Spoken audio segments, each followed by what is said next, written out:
अस्सलाम वालेकुम, मेरा नाम साइमा आसिफ है। आगे बढ़ो पाकिस्तान नेक्स्ट स्किल ऑफिस से एक दफ़ा फिर आपको वेलकम। आज मेरी जो मेहमान है वो किसी तारुफ की मोहताज नहीं है। एचआर की दुनिया के लोग उनको बहुत अच्छी तरह जानते हैं और अपनी फील्ड में उनका एक नाम है। आए आज मिलते हैं उबैदा से। अस्सलाम वालेकुम। वालेकुम अस्सलाम। Thank you so much Saima for inviting me at next.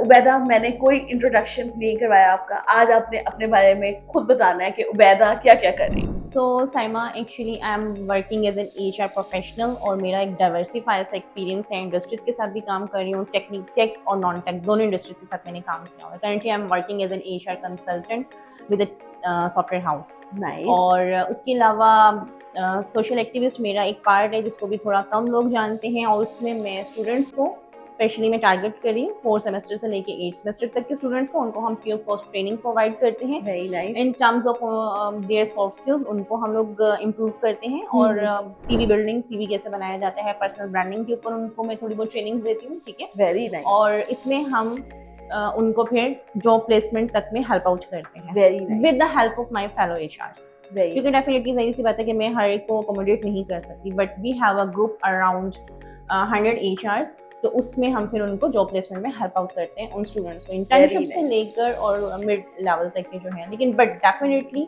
वो 100% on the basis of recruitment process होते हैं। अगर तो वो स्टूडेंट्स, अगर तो वो फ्रेशर्स या वो इंटर्नीज या फिर वो कोई भी स्टैक है उसके ऊपर, अगर तो वो रिक्रूटमेंट प्रोसेस को 100% एक्वायर करते हैं, उसके बाद उनको फिर वो हेल्प आउट हो जाती है job placement. Working for the single क्या कर रही हो? दैट्स माय नहीं, उसके बारे में मत बताओ। वो इतना एक नोबल कॉज है और इतना बड़ा प्रोजेक्ट है कि उसके लिए तो मैं शायद एक पूरा अलग से प्रोग्राम करूं। तुम स्प्राउट का बताने लगी हो, लेकिन मैं ये सोची थी कि स्प्राउट के लिए तो एक अलग प्रोग्राम है। लेकिन अभी इंशाल्लाह अभी कंटिन्यू किया तो बताओ। हाँ, so sprout actually this is the abbreviation of single parents rising out unique talent. क्योंकि आई बिलीव कि everyone has a unique talent, no doubt. ठीक है, तो सिंगल पेरेंट्स अगर इस चीज में उनके पास भी कोई ना कोई यूनिक टैलेंट होता है, तो मैं उनको सिर्फ हेल्प आउट करती हूँ उस यूनिक टैलेंट को अपस्किल करने में, ताकि वो इंडस्ट्री में, ताकि वो कहीं पर भी हैं, बेशक वो वर्क फ्रॉम होम अपना कुछ सेटअप अपना स्टार्ट कर सकें, या वो जॉब प्लेसमेंट में उनको हेल्प करती हूँ after providing them some training. बिल्कुल, उनको हम जॉब प्लेसमेंट में हेल्प आउट करते हैं। स्पेशली विमेन एम्पावरमेंट के लिए भी ये बहुत एक बड़ा प्रोजेक्ट है, इस हिसाब से कि जो सिंगल मदर्स के साथ ये सोसाइटी करती है। हाँ, 100% डेफिनेटली। तो ये कि उनको कोई जॉब प्रोवाइड नहीं कर रहा होता, क्योंकि उनका एक गैप आ चुका था। And specially I am working after 35 years, ठीक है, जो सिंगल पेरेंट्स मिडिल एज में है, मैं उनको ज्यादा फोकस कर रही हूँ, क्योंकि उनका एक इंडस्ट्री का गैप आ चुका होता है, और उनको सबसे बड़ी जो चीज होती है, उनका अपना पर कॉन्फिडेंस खत्म हो चुका होता है। सेल्फ कॉन्फिडेंस उनका जीरो हो चुका होता है, क्योंकि उनको लग रहा होता है कि they are far behind from इस एरा से, वो बहुत पीछे रह गए। सो उनका वो कॉन्फिडेंस अगर आप बूस्ट कर दो, believe me, they are gems. अच्छा Ubaida, back to the HR. आपका जो एक स्पेशलिटी आपकी है और जिसके लिए आपको इतना फेम मिला हुआ है, आप मुझे उबैदा ये बताएं कि कौन से ऐसे स्किल्स हैं कि जिनको सीख के बच्चे इंडस्ट्री में बड़ी जल्दी प्लेसमेंट उनकी हो सकती है, इंडक्शन में आसानी रहती है, और ये स्किल्स आपने बताने हैं हमें आईटी से रिलेटेड, ताकि आपको पता है कि हमारा सारा काम ही आईटी का, ठीक है, हम लोग टेक के बंदे हैं, तो हम लोगों को इस चीज में हम आपकी एक्सपर्ट ओपिनियन चाहिए। अच्छा साइमा, एक तो मेरा ना यहाँ पे थोड़ा सा कंट्रडिक्शन होता है बहुत सारी इंडस्ट्रीज के साथ, कि टेक और नॉन टेक। अच्छा, ठीक है। आप यकीन करें कि हर पोजीशन ही टेक्निकल होती है, कोई शायद वो एचआर की पोजीशन ही क्यों ना हो, ठीक है, दैट्स अ टेक्निकल पोजीशन। लेकिन अगर मैं आपको टेक इंडस्ट्री के बारे में बताऊं, तो टेक इंडस्ट्रीज में देखिए, अगर आप अपने एफएमसीजी या बड़ी इंडस्ट्रीज की बात करते हैं, टेक्सटाइल की बात करते हैं, वहां पर आपका हेडकाउंट बहुत ज्यादा होता है, मतलब थाउजेंड्स में होता है। सही है। लेकिन आपके जितने भी सॉफ्टवेयर हाउसेज हैं, वहां पर आपका बहुत बड़े बड़े सॉफ्टवेयर हाउसेज की मैं बात नहीं कर रही हूँ, लेकिन जो हमारे एक मिडिल सॉफ्टवेयर हाउसेज हैं या फिर एक स्टार्टअप्स हैं, वहां पर आपका हेडकाउंट स्टार्ट होता है 15 से लेकर 150 तक, 200 तक, यही आपका हेडकाउंट रहता है। ठीक है। अभी यहाँ पर पोजीशन पता है क्या है, यहाँ पर अगर आप मेरे से पूछे कि कौन से वो स्किल्स हैं जिनको वो अपस्किल करके इन सॉफ्टवेयर हाउसेज में इजीली मतलब स्टेप इन कर सकते हैं। सो अगर आप ये पूछ रही हैं मेरे से बिल्कुल फ्रेशर्स के लिए, सो आप डिजिटल मार्केटिंग, ये काफी ज्यादा इन है, ठीक है, डेटा एनालिटिक्स की जॉब बहुत ज्यादा आती है आगे, और जो मोस्ट इंपॉर्टेंट है, किसी भी सॉफ्टवेयर हाउस जिस चीज पे फोकस कर रहा होता है ना, वो होता है बीडी, ठीक है। और बिजनेस डेवलपमेंट हर किसी को चाहिए, हर किसी को चाहिए, चाहिए। हर किसी को इसलिए चाहिए ना कि आपके पास बिजनेस होगा तो आप आगे उस अपने सॉफ्टवेयर हाउस को रन कर सकोगे ना, ठीक है। क्योंकि टू बी वेरी ऑनेस्ट हम लोगों ने अभी तक जो बिजनेस हमारे जो बिजनेस डेवलपर्स है ना, वो अभी तक मतलब वहां से अपवर्क से आपने कुछ प्रोजेक्ट विन कर लिए, फाइवर से आप लोग किसी को ले आए हो या इस तरह से, लेकिन उनको लेटेस्ट टेक्नोलॉजीज का तो पता ही नहीं है। सही बात। आपने ईमेल मार्केटिंग कैसे करनी है, आपने लिंक्डइन से स्टेपिंग गूगल एड्स करनी है, गूगल है, एड्स का नहीं पता, वो तो डिजिटल मार्केटिंग में आ जाता है ना। लेकिन बिजनेस कंसल्टेंट जो होता है उसमें तो उसको तो लिंक्स बिल्ड कैसे करनी है, अपने क्लाइंट के साथ लिंक बिल्ड कैसे करनी है, उसको बिल्कुल नहीं आता। Here we are focus on communication skills. एक बिजनेस डेवलपमेंट की communication skills should be very good, क्योंकि जितने भी हमारे सॉफ्टवेयर हाउसेज हैं वो ज्यादातर जो है उनकी जो क्लाइंटेज है वो यूएसए में है, वो उस मार्केट को टैप कर रहे हैं, यूएई को टैप कर रहे हैं, यूके को टैप कर रहे हैं, ऑस्ट्रेलिया को टैप कर रहे हैं, और इस तरह के जो यूरोपियन आपका रीजन है उसको टैप कर रहे होते हैं। So that's the one reason कि मैं अब फोकस कर रही हूँ कि अगर बिजनेस डेवलपमेंट की जो स्किल्स है ना उनको अपग्रेड करने की जरूरत है, क्योंकि हम लोग बहुत पीछे हैं उसमें। आपने देखा होगा हर जगह पे आजकल, आप भी जॉब प्लेसमेंट में, आप लोगों का भी माशाल्लाह जॉब प्लेसमेंट सेल है एंड दैट्स वेरी ग्रेट, लेकिन वहां पर भी जो ज्यादातर रिक्वायरमेंट्स आ रही होती है बिजनेस डेवलपमेंट की आ रही होती है। और बेटा जो सबसे बड़ा मसला है, जो अभी हम बिहाइंड द कैमरा भी बात कर रहे थे, जेन जी का सबसे बड़ा मसला ही कम्युनिकेशन स्किल्स का। ये बच्चे बात ही नहीं करते, इंतहाई इंट्रोवर्ट है और दे लव कैमरा, लेकिन बात नहीं करनी, किसी इंसान से नहीं बात करनी। बिल्कुल। और ये चीज इनको जाके फिर जब इंटरव्यूज होते हैं ये बड़े तंग भी होते हैं। ऐसा ही है। इसीलिए हमने तो वैसे नेक्स्ट स्किल में तो हमने सॉफ्ट स्किल्स के ऊपर स्पेशली हमने बहुत फोकस किया हुआ है। ये मेरा नेक्स्ट क्वेश्चन था, आपने खुद ही इसका जवाब दे दिया। मैंने भी इस चीज के ऊपर तुम्हें कहना था कि अब आप हर कोर्स में देखो, चाहे वो डिजिटल मार्केटिंग का कोर्स है, चाहे वो डेटा एनालिटिक्स का कोर्स है, चाहे वो कोई भी कोर्स है ना, आप लोग एक सेशन जरूर रखें कम्युनिकेशन। हमारा बहुत ये सॉफ्ट स्किल्स के ऊपर, communication skill, how to communicate. देखो अगर मैं कहती हूँ कि जरूरी नहीं है कि आपके पास अपनी प्रोडक्ट हो जिसको आपने सेल करना है। बिल्कुल, your skills are your product. सही बात है। आपने खुद को भी तो मार्केट करना है ना, तो you have to learn sales and marketing skills.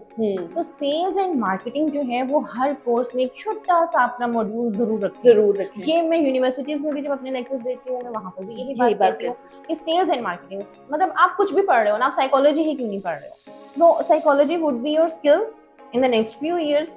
तो आप वहां पर भी आपने वो स्किल अपनी फिर सेल करनी है ना, वो आपका प्रोडक्ट है, आपकी स्किल आपका प्रोडक्ट है। ये चीज हमारे बच्चों को समझाने में बड़ा मुश्किल में हमें पेश आती है।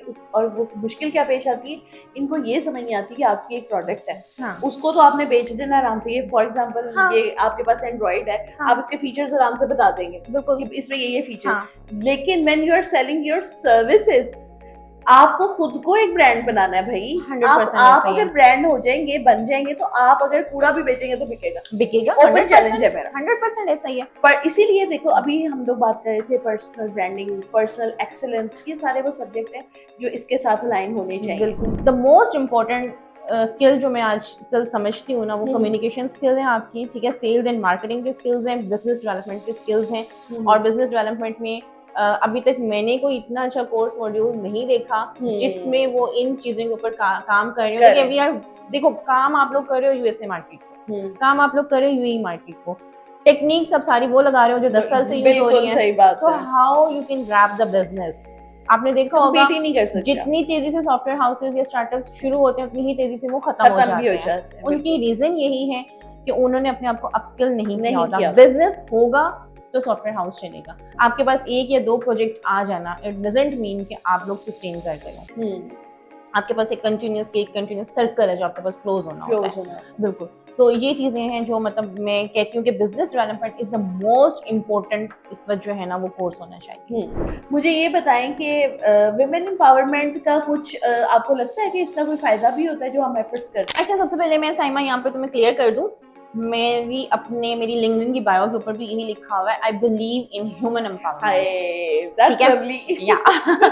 मैं, हाँ, वो मेरा एक फोकस्ड एरिया है कि मैं सिंगल पेरेंट्स को एम्पावर कर रही हूँ, ठीक है। लेकिन जेंडर नहीं है उसमें, जेंडर डिस्क्रिमिनेशन नहीं है, ठीक है। उसकी रीजन ये है कि unfortunately for the last 10 years हमारे जो सेपरेशन की रेशियोज या डाइवोर्स आप कह लो वो, या फिर विडोज, वो बहुत ज्यादा रजिस्टर्ड केसेस आ रहे हैं, ठीक है। अगले 4 से 5 सालों में हमारे लिए एक चैलेंज बन जाएगा। सही बात है। ठीक है, ये एक चैलेंज बन जाएगा सही बात हमारे लिए। तो इसलिए मैंने उन चीजों को फोकस किया और उनके ऊपर काम करना शुरू किया कि देखिए ये लोग भी तो माशरे का हिस्सा है ना, और आपने जाहिर सी बात है अभी जो मुल्क के हालात चल रहे हैं बहुत मुश्किल हो गए हैं गुजारे करने। सही बात। तो एक ऐसा आप देखो कि एक इतनी बड़ी वर्कफोर्स अगर बिल्कुल अकेली बैठी हुई है, एक समझ लो कि कोने में है और वो कुछ भी नहीं कर रहे हैं ना, तो वो कैसे अपने आप को ग्रो करेंगे और वो मुल्क की ग्रोथ में भी कैसे आपको हेल्प आउट करेंगे। वो तो फिर मुल्क के ऊपर, इकोनॉमी के ऊपर एक बोझ है ना, बोझ है बिल्कुल। और फैमिलीज भी उनको एक बोझ समझ रही है। सबसे पहले तो उनको यहाँ से निकालना है कि भैया बोझ नहीं हो,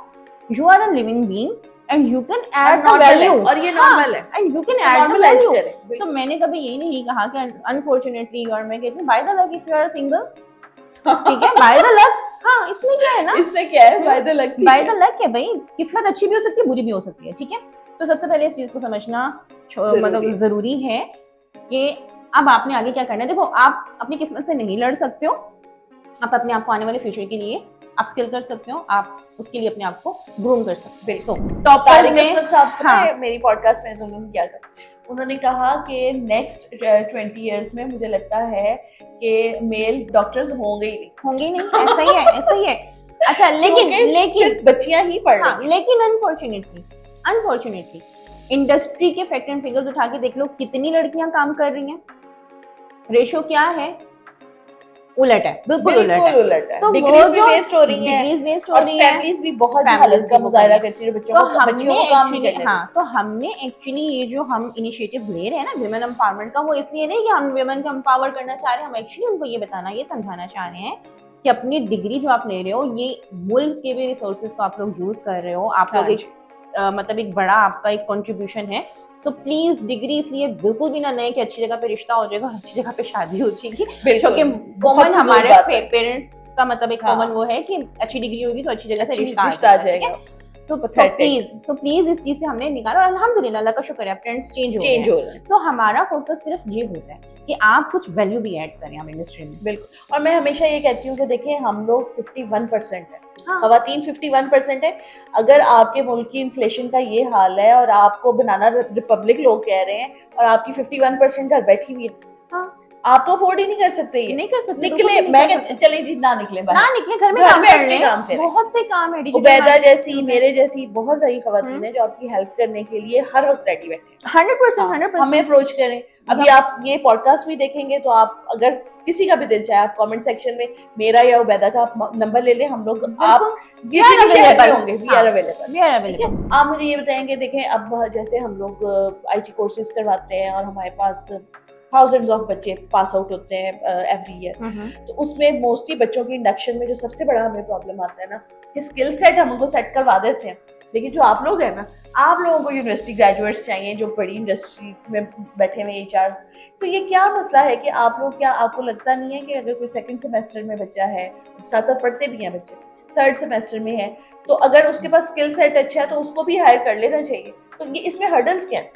अच्छा, यहाँ पर एक जो सबसे बड़ी हर्डल है ना, वैसे तो खैर अब टेक इंडस्ट्री में तो ये नॉर्म काफी ज्यादा चेंज हो रहा है। टेक इंडस्ट्री जो है वो तो स्किल की बेस पे ही शॉर्टेस्ट कर रही होती है। ठीक है, हम लोगों को इस बात से कोई फर्क नहीं पड़ता टेक इंडस्ट्री में कि हम लोग अमूमन डिग्री देख भी नहीं रहे होते। ठीक है, इन चीजों को हम लोग जो टेक्निकल इंटरव्यू हो रहा होता है उसमें ये देख रहे होते हैं कि कितना साउंड है, टेक्निकली कितना साउंड पर्सन है। ठीक है, हाँ, अगर आप FMCG की या बड़ी इंडस्ट्रीज की बात करो तो वहां पर अभी है कि वो लोग इन चीजों को थोड़ा सा काउंट कर रहे होते हैं, या फिर जो C लेवल की पोजीशन है वहां पर डेफिनेटली हम लोग इन चीजों को काउंट कर रहे होते हैं। लेकिन आप क्योंकि बात कर रही हो कि जूनियर्स की इंटर्नशिप्स की या फिर बिल्कुल स्टार्टिंग उनका कैरियर हो वहां पर, अच्छा, इसमें ये होता है कि एक तो रीजन ये भी है कि अब तो खैर टेक इंडस्ट्री में तो चेंज हो रहे हैं, एक रीजन इसमें ये भी है कि अनएम्प्लॉयमेंट इतनी ज्यादा हो गई है ना कि आपको एक से 2 साल एक्सपीरियंस का बच्चा रिसोर्स 40 से 50 हजार में अवेलेबल है।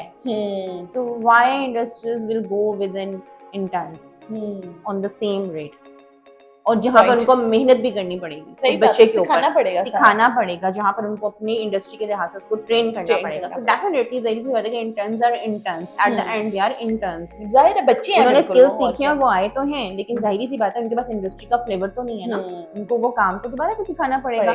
तो अनएम्प्लॉयमेंट इतनी ज्यादा है, बहुत से सॉफ्टवेयर हाउसेस ले ऑफ कर रहे हैं, और इसमें मैं छोटे बड़े हर सॉफ्टवेयर हाउस की बात कर रही हूँ। ठीक है, तो इतनी ज्यादा अनएम्प्लॉयमेंट है, और जो एम्प्लॉयर होता है ना वो इंटर्नशिप्स तो ऑफर कर देता है, लेकिन ड्यूरिंग द इंटरव्यू उनके क्वेश्चंस, जो टेक्निकल टीम के जो क्वेश्चंस होते हैं ना, वो उस लेवल के होते हैं कि 1 से 2 साल के एक्सपीरियंस का बंदा ही उनके आंसर्स कर सकता है। एक अच्छा सीवी जो है उसमें क्या क्या पॉइंट्स हैं जो होने चाहिए, क्योंकि मुझे ये लगता है कि सीवी प्रिपरेशन हम तो खुद से खाते हैं, हम तो अपने बच्चों को इसमें गाइड करते हैं, लेकिन बीइंग एन इंडस्ट्री एक्सपर्ट आप क्या कहती हैं, कोई 2-3 चीजें मुझे सजेस्ट कर दें ताकि बच्चे को यार 2-3 चीजें ये कि बिल्कुल इररेलेवेंट चीजें बिल्कुल ना लिखा करें, ठीक है। डेट ऑफ बर्थ लिखने की जरूरत नहीं है, एड्रेस में आपने बिल्कुल हाउस नंबर ये लिखने की जरूरत नहीं है, जस्ट राइट द सिटी वो मेंशन कर दें, जरूर मेंशन करें, एरिया मेंशन कर दें, जॉर्ज टाउन लाहौर मेंशन कर दें, लेट्स सपोज, ठीक है। आपने उसके अंदर हॉबीज लिखने की जरूरत नहीं है, no one is interested in your hobbies. Ubaida को कोई फर्क नहीं पड़ता कि आपको गार्डनिंग पसंद है, आपको टिकटॉक पसंद है। अपना स्किल सेट जरूर लिखें कि आपका स्किल सेट क्या है, और स्किल सेट में प्लीज अगर आप ग्राफिक डिजाइनिंग की पोस्ट के लिए, पोजीशन के लिए अपना सीवी भेज रहे हो ना, तो स्किल सेट में ग्राफिक डिजाइनिंग से रिलेटेड ही स्किल्स लिखें। उसमें आपने ये फिर ये नहीं लिखना कि मैं वेब डेवलपर भी हूँ, मैं कंटेंट राइटिंग भी कर रहा हूँ, मैं ये भी कर रहा हूँ, मैं वो भी कर रहा हूँ या कर रही हूँ, ठीक है। ये चीजें आपने फिर नहीं लिखनी है, ठीक है। इररेलेवेंट चीजें हम वहां से देखते हो सीवी को साइड पे कर देते हैं, ठीक है। कंफ्यूज हाँ, और दूसरी चीज ये कि बहुत दफा ऐसा होता है कि आपने अपना टेलीफोन नंबर भी गलत लिखा होता है, ईमेल के स्पेलिंग्स भी गलत लिखी होती हैं, सो ये मिस्टेक्स ना करें, और प्लीज अपना सीवी जो है वो बिल्कुल क्लियर बनाए, रीडेबल बनाए। बहुत से बच्चों ने इतना मतलब कलरफुल सीवी बनाया होता है कि हमें उसको रीड करने में बड़ी प्रॉब्लम आ रही होती है। ब्लैक के ऊपर उन्होंने ब्लू कलर में अपने फोन नंबर और वो सब कुछ लिखा होता है। सो प्लीज हमारा जो है ना वो इतना ज्यादा इम्तिहान ना लिया करें, बिल्कुल। और जो मोस्ट इम्पोर्टेंट थिंग, अपना सीवी सेव करते हुए अपने नाम के साथ अंडरस्कोर करके, ग्राफिक डिजाइनर के लिए किया हुआ है तो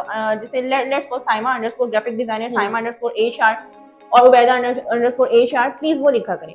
अब हम पूरा सीवी पहले खोलेंगे, मतलब इतना ज्यादा उसमें हमारे पास हजारों सीवीज आते हैं और प्रॉब्लम होती है। हम लोग बहुत से सीवीज को तो ओपन भी नहीं करते, मेल के सब्जेक्ट टाइटल को देखते हैं। मेल देखिए, अभी HR के सॉफ्टवेयर भी बहुत से ऐसे आ गए हैं ना, जो आपके मेल के सब्जेक्ट लाइन के ऊपर ही फिल्टर कर रहे होते हैं सीवीज को।